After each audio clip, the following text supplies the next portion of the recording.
بڑی مشکل سے انڈین یہ ماننے پر تیار ہوئے تھے کہ ان کے 4 جہاز گرے جو رافیل تھے، ایک ان کا میراج گرا، ایک ان کا کوئی اور ڈرون طیارہ گرا، تو وہ بڑی مشکل سے 6-0 پہ آئے تھے۔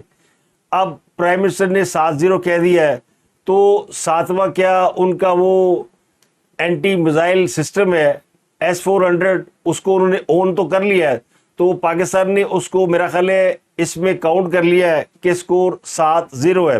تو مجھے لگتا ہے پاکستان دنیا کے سامنے بڑا بیلنس ملک بن کر سامنے آیا ہے اور بڑی کامیاب سفارتکاری ہے۔ اب کل جو ملاقات شہباز شریف کی ہوئی ٹرمپ سے، اس میں جنرل آصف منیر بھی موجود تھے، اس ملاقات کے حوالے سے جو باڈی لینگویج تھی اس نے بھی دنیا کو بڑا حیران اور پریشان کیا ہوا ہے۔ ایک تو اس ملاقات میں ٹرمپ نے جو کوٹ کے اوپر بیج لگایا ہوا تھا اس پہ ایک جہاز بنا ہوا تھا، اب جہاز جو ہے وہ انڈیا کی چھیڑ بن چکا ہے۔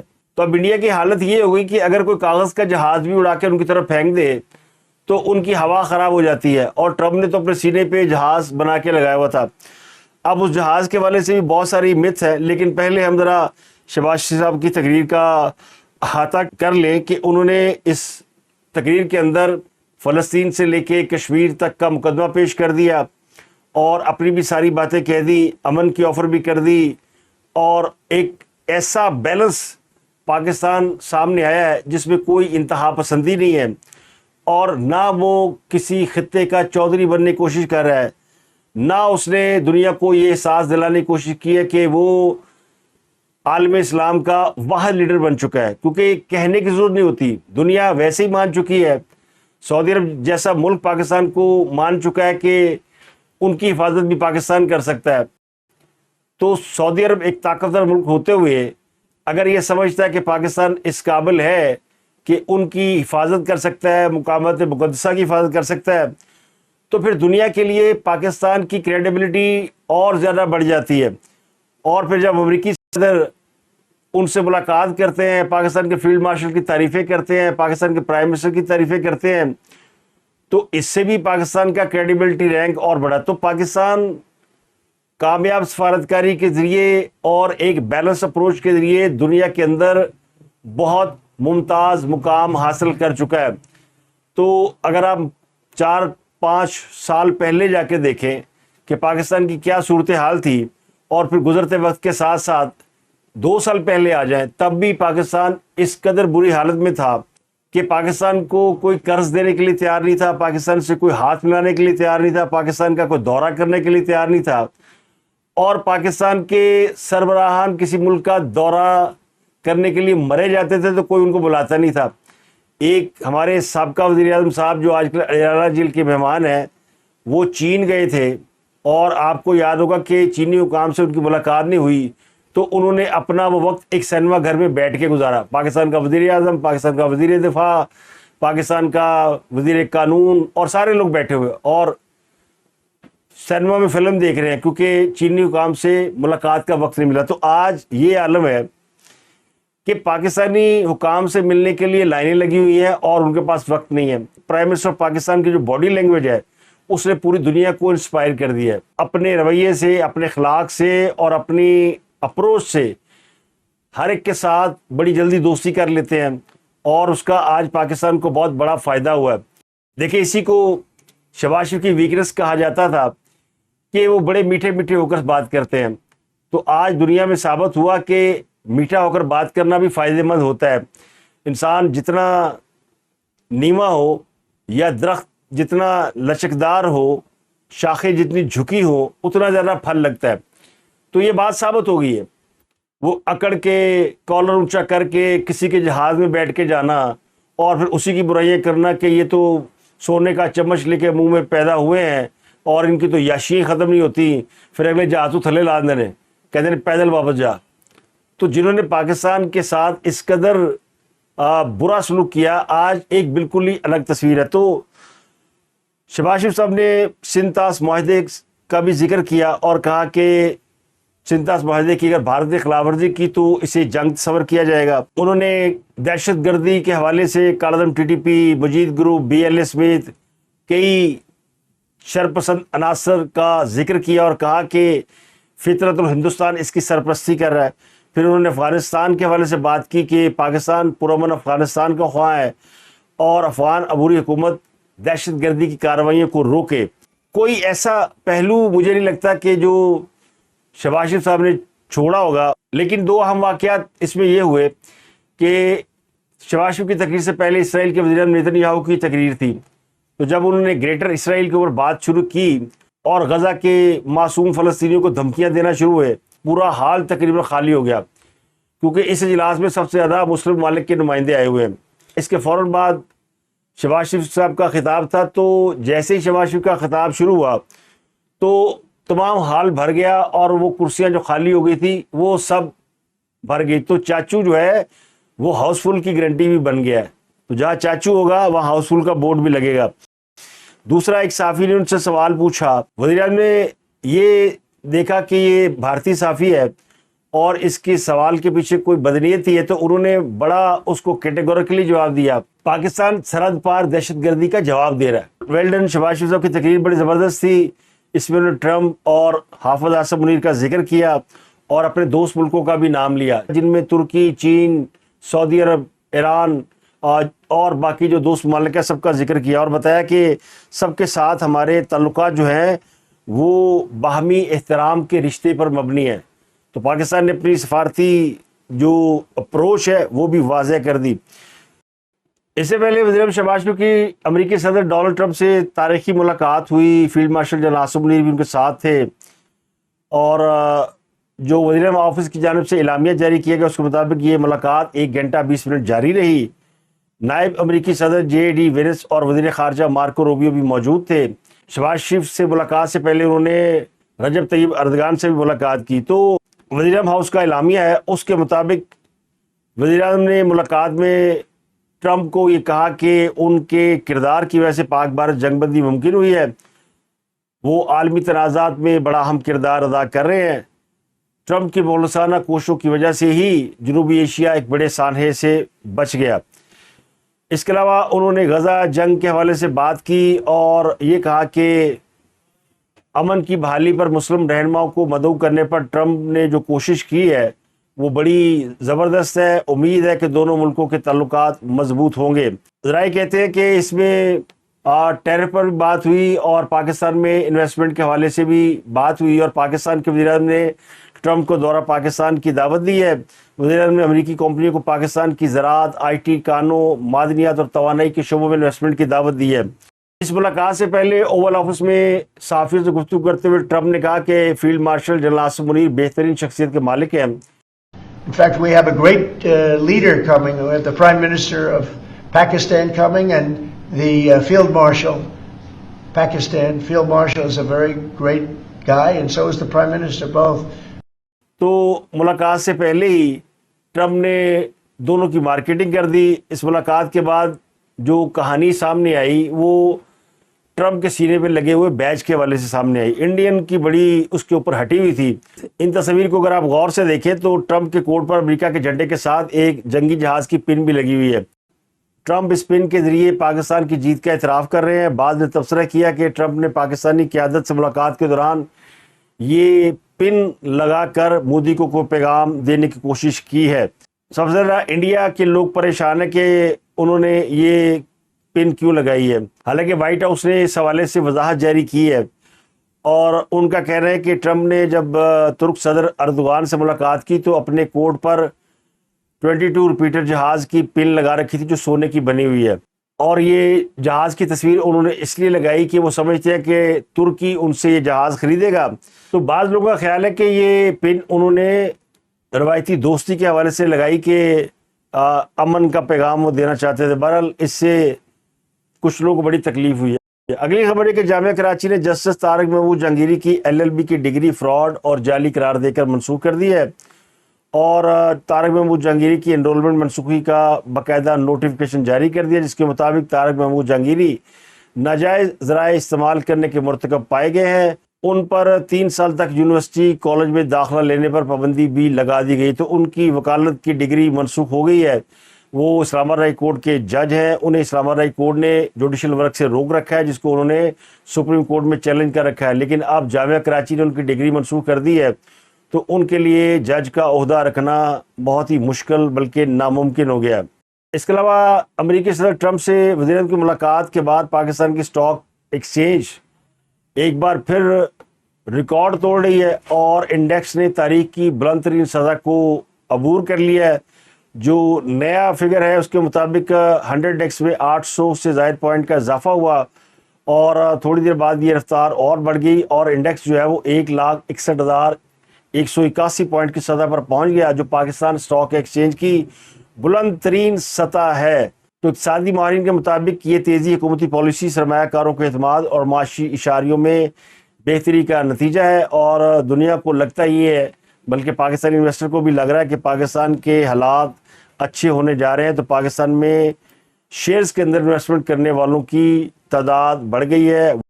پاکستانی کھلاڑیوں حارث رؤف اور صاحبزادہ فرحان کی آئی سی سی سماعت میں دیے گئے بیانات نے بھارتیوں کو مزید آگ لگا دی ہے. تو آئی سی سی نے حارث رؤف صاحبزادہ فرحان کی پیشی کا فیصلہ سنا دیا ہے, جبکہ بھارتی میڈیا نے یہ بھی دعویٰ کیا کہ آئی سی سی نے سوربھ کمار یادو کو بھی سزا سنائی ہے اور انہیں میچ فیس کا 30% جرمانہ عائد کیا ہے, جبکہ حارث رؤف کو بھی 30% جرمانہ عائد کیا گیا ہے. صاحبزادہ فرحان پر کوئی جرمانہ عائد نہیں کیا گیا.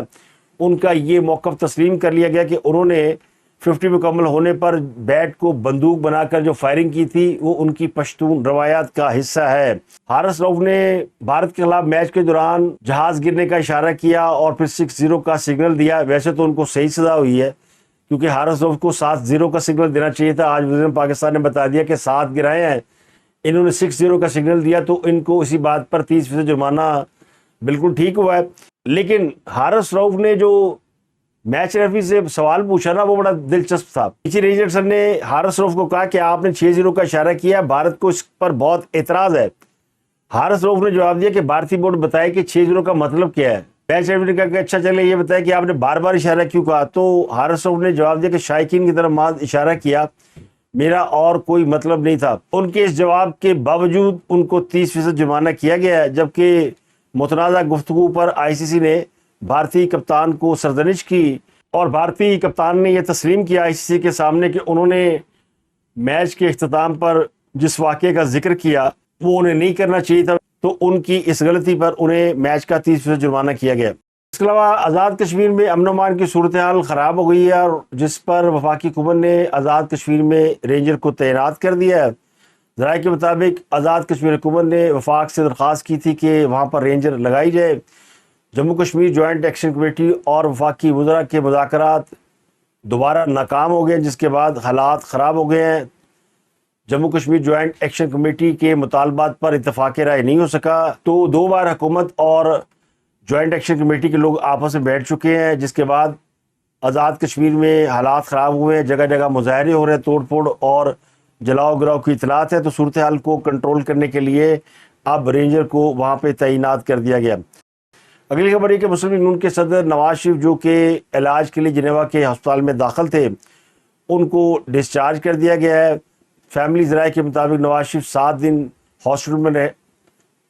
فیملی ذرائع کے مطابق نواز شریف تقریباً 7 دن ہاسپٹل میں رہے ہیں جہاں ان کا دل کے حوالے سے پروسیجر ہوا ہے اور ان کے ساتھ ان کی فیملی کے کچھ لوگ مقیم تھے. نواز شریف کا علاج اسی سرجن سے کرایا گیا جو کئی سال سے ان کا علاج کر رہا ہے. ان کے فیملی ڈاکٹر عدنان بھی ان کے ساتھ موجود تھے, جنہوں نے بتایا کہ نواز شریف دل کے ٹریٹمنٹ کے بعد اب بہتر محسوس کر رہے ہیں. اس کے علاوہ ایک اور خبر یہ کہ اس کے علاوہ پاکستان میں بڑا شور ہے کہ field marshal general Asim Munir کو ایکسٹینشن دی جا رہی ہے. تو یہ کیوں دی جا رہی ہے, لیکن ہمارے پڑوسی ملک میں بھارتی chief of defence staff general Anil Chauhan کو بھی ایکسٹینشن دے دی گئی ہے.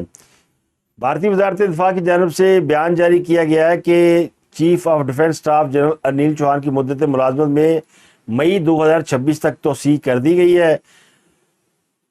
کابینہ کی تقرری کمیٹی نے سی ڈی ایس کی مدت ملازمت میں 24 سپٹمبر تک اس سے پہلے توسیع کی تھی. اب اس توسیع کو اور آگے بڑھا دیا گیا ہے. بھارتی جنرل چوہان اب 30 مئی 2026 تک یا اگلے احکامات تک چیف آف ڈیفنس اسٹاف رہیں گے اور عسکری امور کے محکمے کے سیکرٹری بھی رہیں گے. ویسے ان کی مدت ملازمت 30 سپٹمبر کو ختم ہو رہی تھی. 64 سالہ جنرل چوہان 30 سپٹمبر 2022 سے چیف آف ڈیفنس اسٹاف اور سیکٹری محکمہ ملٹری افیئرز کے طور پر خدمات سر انجام دے رہے ہیں. تو انڈین آرمی چیف کو جناب ایکسٹینشن مل گئی ہے، یعنی جو ملک جنگ ہارے اس کے آرمی چیف کو بھی ایکسٹینشن ملنے پر، تو جو ملک جنگ ہارا ہے اس نے بھی اپنے آرمی چیف کو برقرار رکھا ہے. تو جو جنگ جیتا ہے اس کو تو چاہیے کہ اپنے آرمی چیف کو تاحیات برقرار رکھے.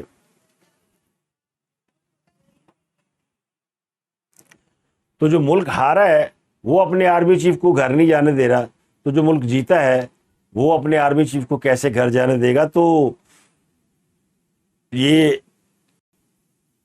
ان لوگوں کے لیے بہت بری خبر ہے جو یہ سمجھتے ہیں کہ آرمی چیف کی ایکسٹینشن کے لیے امریکہ میں کوئی ملاقات ہو رہی ہے. اس کے علاوہ تحریک انصاف یہ دعویٰ کر رہی ہے کہ وزیر داخلہ محسن نقوی صاحب نے عمران خان کو اور تحریک انصاف کو دھمکی دی ہے، اور بقول ان کے محسن نقوی صاحب نے عمران خان کے ٹویٹ کے جواب میں ان سے یہ سوال پوچھ لیا ہے کہ عمران خان صاحب یہ بتائیں کہ ان کو کس نے ڈیل آفر کی. خان صاحب نے کل یہ بیان دیا تھا کہ انہیں بار بار ڈیل آفر کی جا رہی کہ ملک سے باہر چلے جاؤ، لیکن وہ ملک کی خاطر جیل میں بند ہے. تو بالآخر پاکستان کے اہم عہدے پر فائز وزیر داخلہ سے زیادہ تو کوئی نہیں جانتا کہ خان صاحب کو کوئی ڈیل آفر کر رہا ہے کہ نہیں کر رہا. تو انہوں نے پوچھ لیا کہ کسی ایک بندے کا نام بتا دیں جنہوں نے ان کو ڈیل آفر کی ہو. تو اس کو لے کر اب تحریک انصاف جو ہے وہ قیامت مچائے ہوئے ہے اور شور مچا رہی ہے کہ دیکھیں وزیر داخلہ نے دھمکی دے دی اور ان کے اتنے حوصلے بڑھ گئے کہ عمران خان کو پوچھ رہے ہیں کہ کس نے ان کو ڈیل آفر کی، جبکہ عمران خان کی بہنیں کہہ چکی ہیں کہ ان کو ڈیل کی آفر ہوئی. تو میں آپ کی اطلاع کے لیے بتا دوں کہ عمران خان صاحب خود کہہ چکے ہیں کہ جب سے میں وہ جیل میں ہے ان سے اسٹیبلشمنٹ کے کسی بندے نے آج تک ملاقات نہیں کی، کسی نے ان کو ڈیل کی آفر کرنا تو دور کی بات ہے، ان کی طرف دیکھنا گوارا نہیں کیا. ان کی بہنیں کہہ چکی ہیں جیل کے باہر کھڑے ہو کر کہ اسٹیبلشمنٹ ہمیں بتا دے کہ عمران خان سے کیا چاہتی ہے، ہمیں تو یہ نہیں پتا کہ ان سے کیا ڈیل چاہتی ہے. تو یہ جتنی ڈیل کی باتیں ہوائی باتیں ہیں.